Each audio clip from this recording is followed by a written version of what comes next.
Mercury நேயர்களுக்கு வணக்கம். நான் உங்கள் காவ்யா. இன்னைக்கு நம்ம எங்கே இருக்கோம் அப்படின்னு பார்த்தீங்கன்னா, நீயா நானால வாய்ஸ் ஆஃப் லைக் அப்படின்னு சொல்லி ஒரு எபிசோட் பண்ணியிருந்தாங்க. அதில் வந்துட்டு சுஷிலாமா வாய்ஸில் விஜயலட்சுமி அப்படின்றவங்க ரொம்ப அழகாக பேசியிருந்தாங்க. குறும்பான கண்ணனுக்கு சுகமான லாலி, ஜெகம் போற்றும் தீரனுக்கு வகையான லாலி. வாய்ஸ் அப்படி கொண்டு வரது ரொம்ப சிரமங்க. அவங்கள நம்ம இன்டர்வியூ பண்ணும்போது அவங்க ஹஸ்பண்டை பற்றி நிறைய நம்ம கிட்ட பேசிகிட்டே இருந்தனால எங்களுக்கே ஒரு கியூரியாசிட்டி வந்துருச்சு, யாரா அவங்க அப்படின்னு சொல்லிட்டு.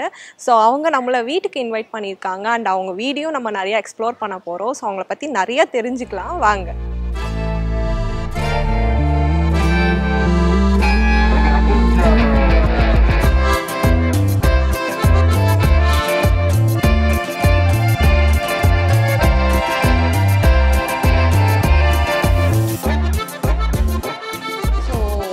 அவங்க வீடு ஓகே போயிருக்காங்க.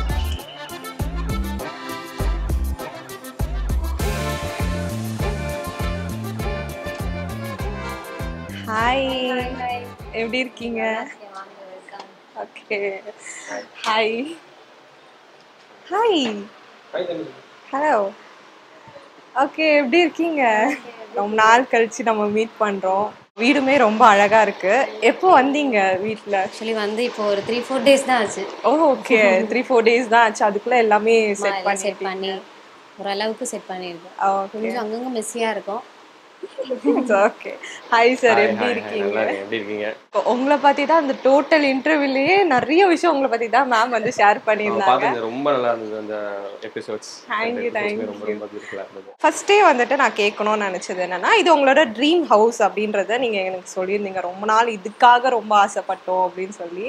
ஸோ ஒய் இதுக்கு முன்னாடி எங்க இருந்தீங்க அண்ட் இப்போ எப்படி இங்க ஷிஃப்ட் ஆனீங்க? எப்படி இப்படி ஒரு பிளேஸ் நீங்க கண்டுபிடிச்சீங்க? அது ஒரு பெரிய ஸ்டோரி உங்களுக்கு நான் சொல்கிறேன். ஓகே, ரொம்பவே பெரிய ஸ்டோரி. அது சும்மா வீடு வாங்கணுன்ட்டு பிளான்லாம் இல்லை. ஜஸ்ட் இந்த ரோடில் அப்படி போயிட்டே இருக்கும்போது ஒரு லொக்கேஷனில் பார்த்துட்டு இங்கே ஒரு வீடு இருக்கு, சும்மா போய் பார்த்துட்டு வரலாமா அப்படின்னு சொல்லி யதார்த்தமா வந்து பிளேஸ் சும்மா யதார்த்தமா வந்து பார்த்த உடனே ரொம்ப பிடிச்சிருச்சு. 2 பேருக்கும் பிடிச்சிருச்சு. யாருக்கு பிடிக்காது? 10th ஃப்ளோர்ல இப்படி ஒரு பிளேஸ் அப்படின்னும் போது யாருக்கு பிடிக்காது? ஸோ எந்த விஷயம் இந்த வீடு இங்கே வாங்கணும்னு உங்களை ரொம்ப கவர்ந்த விஷயம் அப்படின்னா எது? ஒன்று கனெக்டிவிட்டி. மெட்ரோவும் வந்துருச்சுன்னா மயிலாப்பூர் சைடு அந்த சைட்லாம் வந்து ரொம்ப ரொம்ப ஈஸியாக போயிடலாம்.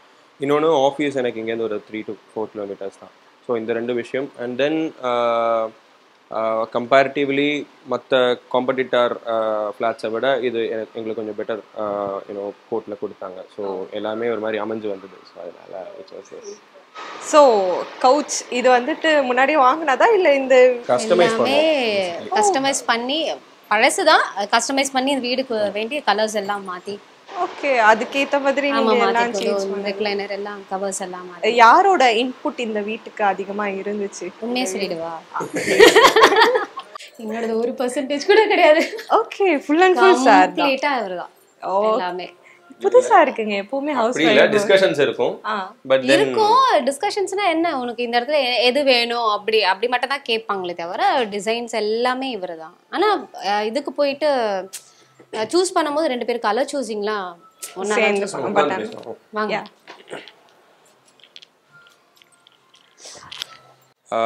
ஒரு ஒரு ஒரு காம்பேக்டாக இருக்கணும் ஒரு ஃபேமிலிக்கு. பட் தென் எல்லாமே நிறைஞ்சிருக்கணும். அண்ட் மியூசிக்கலி எல்லா இடத்துலையுமே நமக்கு ஒரு அந்த ஒரு ஒரு எப்படி சொல்ல அந்த ஒரு வைப்ரேஷன்ஸ் இருக்கணும். ஸோ அதுதான் பேசிக் ஐடியாவாக இருந்தது. எங்க 4 பேர், என்னோட மதர் இல்ல ஃபாதர் இல்ல, நாங்கள் 2 பேர். ஸோ எல்லாருமே ஜாயின்ட் ஃபேமிலியாக தான் இருந்தோம். 5 years ஆச்சு எங்களுக்கு மேரேஜ் ஆகி. இப்போதான் கொஞ்சம் அதுவும் அம்மா அப்பா வந்து இங்கே இது பி பிளாக், டி பிளாக்ல அவங்களுக்கு ஓகே ஓகே அங்கே ரெண்ட்டுக்கு இது பண்ணியிருக்கோம்.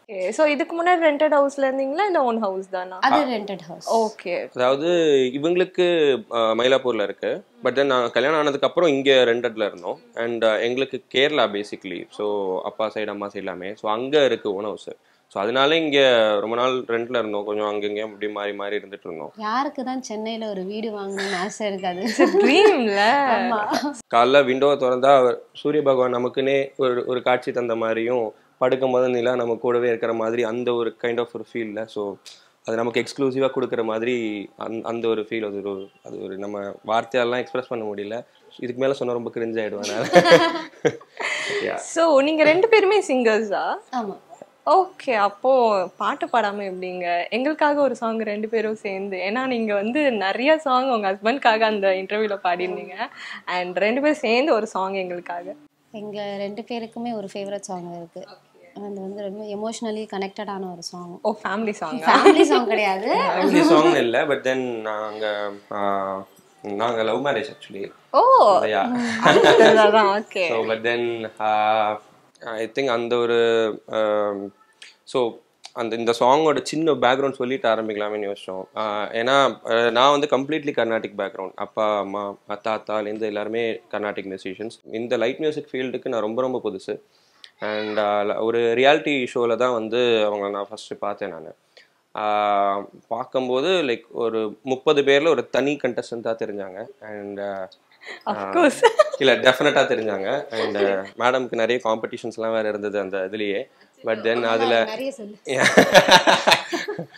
பட் தென் நாங்கள் வந்து அப்போ அந்த டைம்லலாம் ரொம்ப இன்ட்ரோவர்ட். நாங்கள் போய் உட்காரும்போது எல்லாருமே ஒரு பேட்சாக வந்து ஏற்கனவே ஒரு ரியாலிட்டி ஷோஸ்லாம் பாதி வந்து ஃபுல்லு வந்து எனக்கு வந்து நான் வந்து நிறைய ரியாலிட்டி ஷோஸ் போயிட்டு தானே வந்துட்டு இருக்கேன். அது ஒரு 2-3 கேங் இருக்காங்க. அதில் நான் வந்து நான் எல்லாரும் கூடயுமே பேசுவேன்.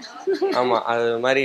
ஸோ அதில் பேசாத ஒரே ஆள் நானாக தான் இருந்தேன். நான் அப்படியே இந்த 1, 2, 3 படத்தில் ஒருத்தர் வாய் பார்ப்பார்ல, அந்த மாதிரி தான் நான் இங்கே பார்ப்பேன் அங்கே பார்ப்பேன், எதுவுமே பேச மாட்டேன், அப்படி இருந்துட்டு இருந்தேன். பட் தென் அவங்க அப்போது டிப்ளமோ பண்ணிகிட்டு இருந்தாங்க அடையார் மியூசிக் காலேஜில். அப்போ வந்து அவங்களுக்கு வந்து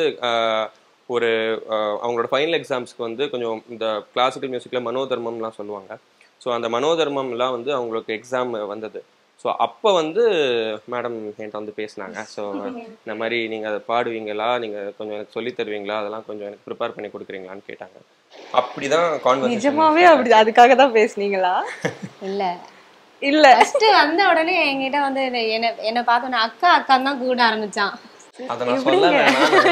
இல்ல, நான் வந்து எனக்கு வயசுலாம் எப்படி எதுவுமே தெரியல. அப்படி இல்லை, அதுதான் நான் எல்லாருமே அக்கா தான் கூப்பிட்டேன். என்னை விட கம்மியா இருக்கிற வயசே நான் அக்கா தான் கூப்பிட்டேன். எல்லாரும் திட்டுவாங்க, என்னடா நீ யாரை பார்த்தாலும் அக்கான்ற, சும்மா பேர் சொல்லி கூப்பிடு அப்படிதான் சொல்லுவாங்க. நான் தான் சொன்னேன், நான் பாட்டுக்கு ஒரு ஊர் சைட்லேருந்து வந்து நான் பாட்டுக்கு ஓரமாக உட்காந்துட்டு எல்லாரையும் பாட்டு ரசிச்சேன். அந்த ஒரு கேட்டகரியில் இருந்ததுனால நான் யாரை பார்த்தாலும் அக்கா அந்த ஒரு இதில் தான் இருந்தேன். அப்படிதான் வந்து அவங்களோட ஃபஸ்ட்டு சாங் வந்து நான் அவங்களோட ஒரு ஃபோக் ரவுண்டில் இருந்தது மச்சா மீசா பாடினாங்க. ஸோ அப்போ வந்து லைக் பார்த்துட்டு அது பேய் மாதிரி பாடுறாங்கங்கிற அந்த ஒரு ஃபீல் இருந்தது. அப்போ தான் நான் மெசேஜ் பண்ணேன், அக்கா நான் பார்த்தேன் பயங்கரமாக இருந்தது. எப்படி இருக்கும் உங்க மனசு எப்படி இருந்தது கேட்கும்போது? அதனால அவங்க பேசும்போதெல்லாம் லைக் அந்த வேற ஒரு எண்ணங்கள்லாம் கிடையாது. லைக் நார்மலாக அவங்க ஒரு இதுக்கு பேசினாங்க. ஒரு கட்டத்தில் நான் டேஞ்சர் ஜோனில் நிற்கிறேன். ஏன்னா வெஸ்டர்ன் மியூசிக் ரவுண்டு நமக்கும் அதுக்கும் வந்து இப்படி. ஸோ அதனால அங்கே வந்து நிற்கிறேன். பட் எனக்காக ப்ரே பண்ண ஒரே ஜீவன் அந்த மாதிரி இருந்தாங்க. ஸோ இவங்கக்கிட்ட இன்புட்ஸு, அப்புறம் ஃப்ரெண்ட்ஸ் கொஞ்சம் கொஞ்சமாக மிங்கிளானாங்க. எங்களுக்கு ஒரு காமன் ஃப்ரெண்ட் இருக்கார். ஸோ அவர் மூலியமாலாம் வந்து கொஞ்சம் கொஞ்சமாக இது பண்ணினதான் அந்த ஒரு கம்ப்ளீட் ஜேர்னி. அந்த ஒரு அதில் நான் 2வது ரவுண்டில் போவேன்னு நினச்சேன்.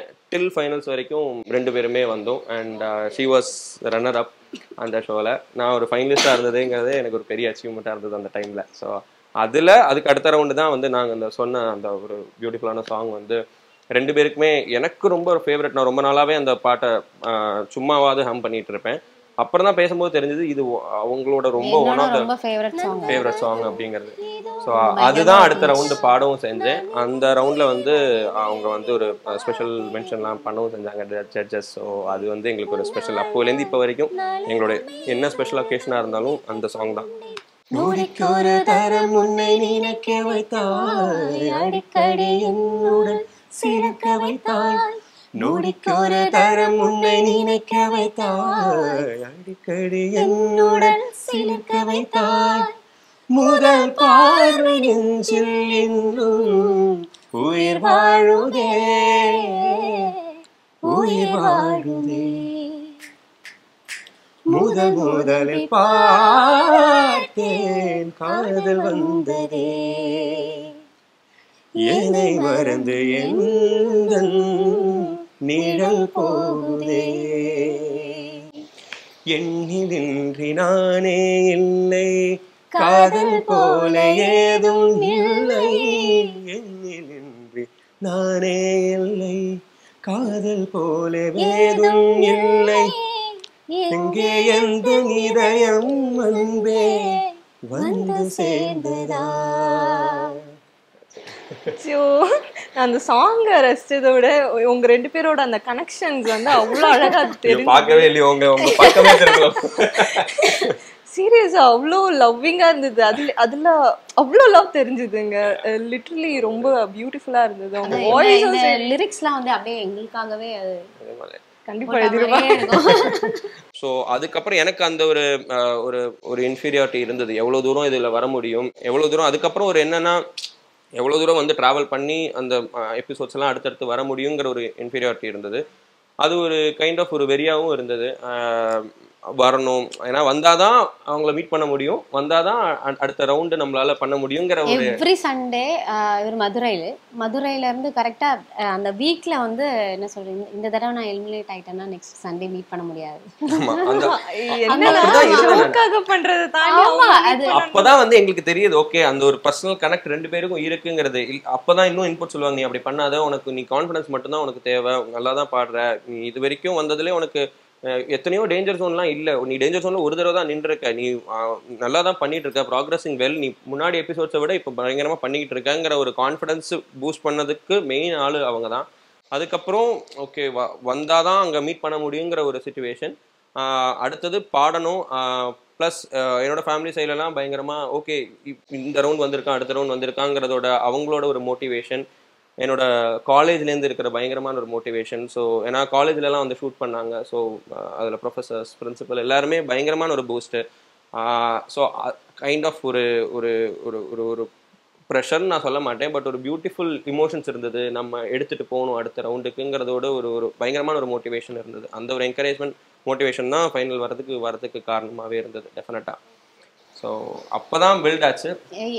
இதில் என்ன ஒரு ட்விஸ்ட்டுன்னா, ஃபைனலுக்கு செமிஃபைனல்ஸ் ரவுண்டில் என்ன ஆயிடுச்சு, அந்த ரவுண்டில் நான் டேஞ்சர் ஜோனில் நின்றுட்டேன். ஓகே, கடைசி வரைக்கும் போயிட்டு அந்த லாஸ்ட் மினிட்ல நான் டேஞ்சர் ஜோன் போயிட்ட உடனே அப்போ வந்து அவ்வளோ நேரம் நான் அவனுக்கு அவங்க பேச எப்பவுமே நான் கேட்பேன், இந்த இது எடுக்காதுன்னு சொல்லும்போது கேட்பேன். நான் அப்போ சொன்னேன், இந்த சாங் எடுத்து பாடு, இப்போ இந்த சாங் வேணாம், ஏன்னா எல்லாருமே பயங்கரமா போயிட்டு இருக்கும்போது இது ரொம்ப ஒரு மாதிரி ஒரு அது என்ன சொல்றது, ஒரு மாதிரி ஒரு சேட் ஃபீலான சாங், அது எடுக்குமான்னு தெரியல நான் சொன்னேன். பட் எனக்கு அவ்வளோ எக்ஸ்பீரியன்ஸ் இல்லை போலன்னு மேடம் நினைச்சிட்டாங்க. எக்ஸ்பீரியன்ஸ் இல்லை தான், பட் ஆனால் ஒரு ஒரு ஒரு ஒரு ஒரு அந்த ஒரு ஆரா தெரியும்ல எப்படி போயிட்டு இருக்குங்க போது. அப்போ நான் சொல்லும் போது கேட்காம அந்த பாட்டு எடுத்து பாடினாங்க. மற்ற பர்ஃபார்மன்ஸை கம்பேர் பண்ணும்போது அந்த பர்ஃபார்மன்ஸ் ஜட்ஜஸுக்கு வந்து இதுவாக தெரியல, டவுன்னு நான் சொல்ல மாட்டேன். ஆனால் இப்போ 2 பேர் நல்லா பாடியிருக்காங்க, ஆனால் அந்த மொத்த அரங்கம் ஒரு மாதிரி எந்தூசியாஸ்டிக்காக இருக்கிற ஒரு பெர்ஃபார்மன்ஸுக்கு தான் அங்கே ப்ரிஃபரன்ஸ் கொடுப்பாங்க. வேற இந்த சாங் நீங்கள் தனியாக கேட்டிங்கன்னா அது பியூட்டிஃபுல்லாக இருந்திருக்கும், ஆனால் அதுக்கு ஈக்குவலண்ட்டான இன்னொரு சாங்காக இருந்ததுன்னா இது மேட்ச் ஆகிருக்கும். பட் அதை விட ஒரு பயங்கரமான ஒரு சாங் எடுத்தாங்க. இந்த சாங் செலெக்ஷனில் தான் நான் சொல்கிறேன், பாடின விதத்தில் நான் சொல்லலை. பாடின விதத்தில் நான் என்றைக்குமே அவங்கள ஒரு இது நான் யாராலுமே குறை சொல்ல முடியாது. நான் எவ்வளவு சொன்னீங்க, எங்க இருந்தீங்க நீங்க இத்தனை நாளா அப்படின்னு. ஸோ அப்படிதான் இருந்தது அது. அப்போ வந்து திருப்பி வந்து எகெயின் ஒரு ஒரு ஒரு கஷ்டமான சாங். அதில் வந்து ஒரு பியூட்டிஃபுல் மூமெண்ட்ஸ் என்னன்னா, அந்த சாங் வந்து என்னோட அப்பா அம்மா தான் கற்றுக் கொடுத்தாங்க. அந்த ஒரு சாங், அந்த டேஞ்சர் சாங்ல அந்த சாங் வந்து கற்றுக் கொடுத்தேன். ஏன்னா அது ரொம்ப வந்து ஒரு இன்டலெக்சுவலான ஒரு சாங், அண்ட் என்னோட ரொம்ப ரொம்ப ஃபேவரட் சாங். அவங்க பாடினதுலேயே எனக்கு ரொம்ப ஃபேவரட் சாங். டேஞ்சர் ஜோனில் நின்று எல்லா ஜட்ஜஸும் எல்லாரும் சேர்ந்து கம்ப்ளீட் ஆடியன்ஸ் சேர்ந்து ஸ்டாண்டிங் அவேஷன் கொடுத்தாங்க அந்த ஒரு பர்ஃபார்மன்ஸுக்கு. ஸோ அது வந்து நானும் அப்பாவும் உட்காந்து ஹார்மோனியத்தில் என்னோட பாட்டு கூட பாடல, நாங்கள் உட்காந்து ப்ராக்டிஸ் பண்ணிட்டு இருக்கோம், இது என்ன ஸ்கேல்லேருந்து எப்படி ஸ்விட்ச் ஓவர் ஆகுது. ஆமாம், அங்கேருந்து வீடியோ கால் பண்ணி அவங்களுக்கு, மதுரையிலேருந்து இங்கே வீடியோ கால் பண்ணி அவங்களுக்கு சொல்லி கொடுத்து அதுக்கப்புறமா அவங்க அங்கே அதை பாடி அந்த டேஞ்சர் ஜோனில் அதை பாடி அவங்க அதை ஸ்டாண்டிங் ஓவேஷன் வாங்கினாங்க. நான் வந்து மனசில் ஃபிக்ஸ் பண்ணிட்டேன், நான் அடுத்த ரவுண்டு போனேன்னா கண்டிப்பாக நான் அவனுக்கு ஓகே சொல்லிட்டேன். ஸோ அதனால் அது ஒரு மாதிரி அப்போவே வந்து அந்த அந்த யூஸ்வலாக கிரிஞ்சு லவ்வர்ஸ்லாம் பண்ணுற அந்த மொமெண்ட்ஸ்லாம் எங்களுக்கும்லாம் இருந்தது. நான் ஏதாவது கவிதை அனுப்புறது, அவங்க வந்து பாடி இது பண்ணுறது, அந்த மாதிரிலாம் இருந்தது. அப்ப அனுப்புனதுதான் கவிதை. அது என்ன கவிதைலாம் கேட்காதீங்க, அது மாதிரி தான் நீ ஓகே சொன்னா கால் அடினா அந்த மாதிரிலாம் ஒரு கிரிஞ்சு கவிதைலாம் இருக்கும்ல, அந்த மாதிரியான பயங்கரமான கிரிஞ்செல்லாம். அந்த கவிதையை ஓபன் பண்ணி படிக்கும் போது உங்களுக்கு எப்படி இருந்துச்சு? எனக்கு இப்ப சொல்லு, அதையும் சொல்லிடு.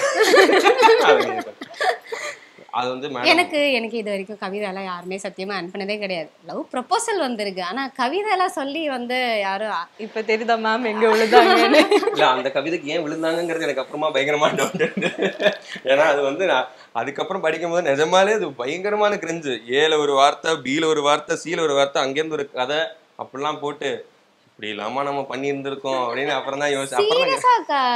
கவியா இப்ப வரைக்கும் அவரு கவிதை வரவே இல்லை. அப்ப திருடி இருக்காருன்னு நினைக்கிறேன், இல்ல வேற எங்கேயும் சுட்டாரா எனக்கு தெரியல. கேவலமான கதையை திருடுனேன்னா நான் இன்னும் எவ்வளவு கேவலமா பாருங்க. எனக்கு நான் அந்த கவிதை எனக்கு சென்ட் பண்ணாரு. நான் சொன்னேன் இதை எனக்கு பாட்டா பாடிக்காமே அப்படின்னு சொன்னேன். அங்கேயும் பாட்டு? ஆமா. அப்புறம் அது ஒரு ராகத்துல பாடி அதை அனுப்பின உடனே தனியா ஒரு ரூம்குள்ள போனேன். நான் தான் சொன்னேன்ல எனக்கு வந்து ஃபீலிங் ஆனா நான் இப்போ தனியா போய் அழுவேன்னு சொல்லியிருந்தேன்.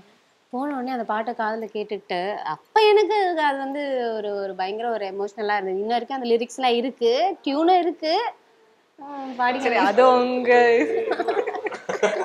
ரொம்ப பயப்படுறாரா அதை பாடிறாரு? இவர் வந்து என்ன வந்து என்ன ஒரு கட்டத்துக்கு மேல வந்து விஜின்னு பேர் சொல்லி கூப்பிடல, நான் உன்னை வந்து ஜான் அப்படின்னு கூப்பிடுறேன். ஜான் எனக்கு என்னது ஜான் அப்படின்னு. அதுவா ஜான்னா உயிர். ஓ அப்படியா, சரி ஓகே. அப்ப ரெண்டு பேருமே வந்து மாத்தி மாத்தி கூப்பிட்டுக்கலாம். அக்கா டு ஜான். எஸ், அக்காவை எலிமினேட் பண்ணிருங்க, அது அறியாத. அதனால நான் இப்ப அதை சொன்னேன்னா அது வந்து ஒரு மாதிரி மக்களுக்கு அது வேற ஒரு பெர்ஸ்பெக்டிவ் ஆயிடும். இல்ல மக்களே ஏதாவது தெரியறதுக்கு முன்னாடி ஆனது.